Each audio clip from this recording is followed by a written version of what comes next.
સુરતના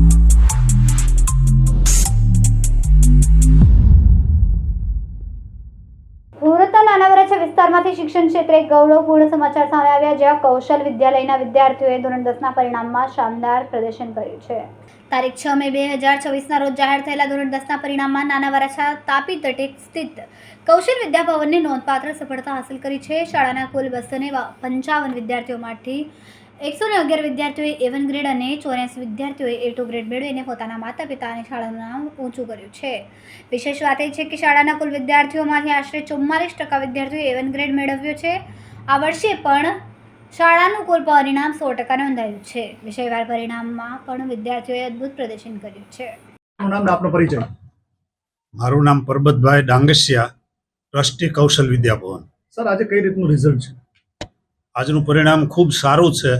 ગુજરાત માધ્યમિક શિક્ષણ બોર્ડ તરફથી આજે જે પરિણામ જાહેર થયું એમાં કુલ 7,56,000 જેટલા વિદ્યાર્થીઓ પરીક્ષા આપેલી. એમાંથી 6,34,327 વિદ્યાર્થી પાસ થતા રાજ્યનું માધ્યમિક શિક્ષણ બોર્ડનું પરિણામ 83.86% આવ્યું છે, જે ગત વર્ષના પરિણામ કરતાં લગભગ 0.78% જેટલું વધારે છે.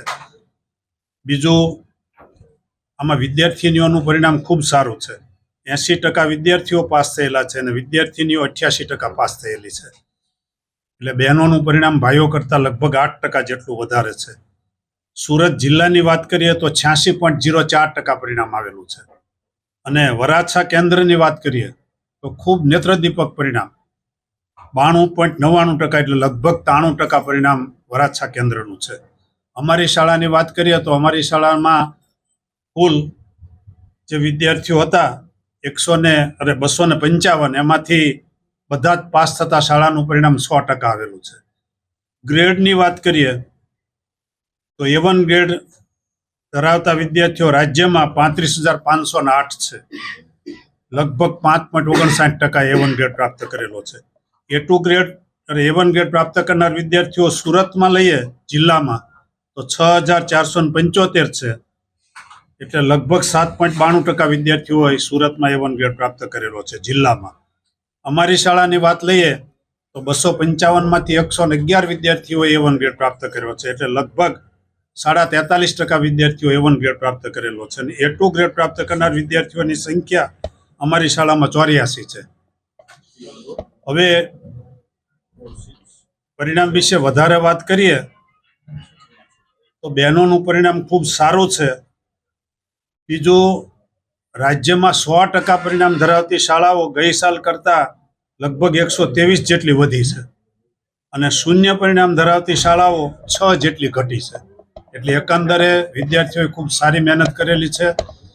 સમયસર બોર્ડ તરફથી પરીક્ષા લેવાય, તમામ અધિકારીઓએ પણ ખૂબ મહેનત કરી અને પરીક્ષા એકદમ સારી રીતે લેવાય એવી વ્યવસ્થા કરી આપેલી છે. તમામનો ખૂબ ખૂબ આભાર. પાસ થનાર વિદ્યાર્થીઓને હું હાર્દિક અભિનંદન પાઠવું છું. જે વિદ્યાર્થીઓને ઓછા માર્ક્સ આવેલા છે અથવા તો અસફળ રહેલા છે એમના માટે ખાસ સંદેશો કે ધોરણ 10માં હજી તમારી ઉંમર 15-16 વર્ષ હોય, એટલે ખૂબ લાંબુ તમારે હજી જીવન જીવવાનું છે. એમાં આવી નાની મોટી અસફળતાઓ, કોઈ વખત મોટી સફળતાઓ પણ મળી જશે, એટલે રાહ જોવાની રહે. જિંદગી ખૂબ લાંબી છે, તમને અનેક માર્ગે સફળતા મળવાની શક્યતા છે. તમને જેમાં રસ હોય તે પારખી લો ને એમાં આગળ વધો એવી હાર્દિક શુભકામના. તારું નામ બેટા? ચોવટિયા ઈશા અલ્પેશભાઈ. બેટા, શું પરિણામ આવ્યું છે? મારે 99.95 PR અને 97.67% આવેલા છે. કેવી મહેનત હતી? શાળા દ્વારા કેવું માર્ગદર્શન? શાળા દ્વારા પૂરેપૂરું માર્ગદર્શન આપવામાં આવેલું હતું અને દરેક પડાવ પર તેમનો ખૂબ સપોર્ટ હતો. આગામી સમયમાં શું બને? એ ગ્રુપ લઈને એન્જિનિયરિંગ કરવાનું છે. કેમેરામેન સેનિલ વિરાણી સાથે વિશાલ છેટા, માનવ પ્રભા ન્યૂઝ, સુરત. અમારા વિડીયોની નવી અપડેટ મેળવવા માટે સબસ્ક્રાઇબ કરો માનવ પ્રભા ન્યૂઝ ચેનલને. બેલ આઇકન ક્લિક કરો લેટેસ્ટ વિડીયો સૌથી પહેલા મેળવવા માટે.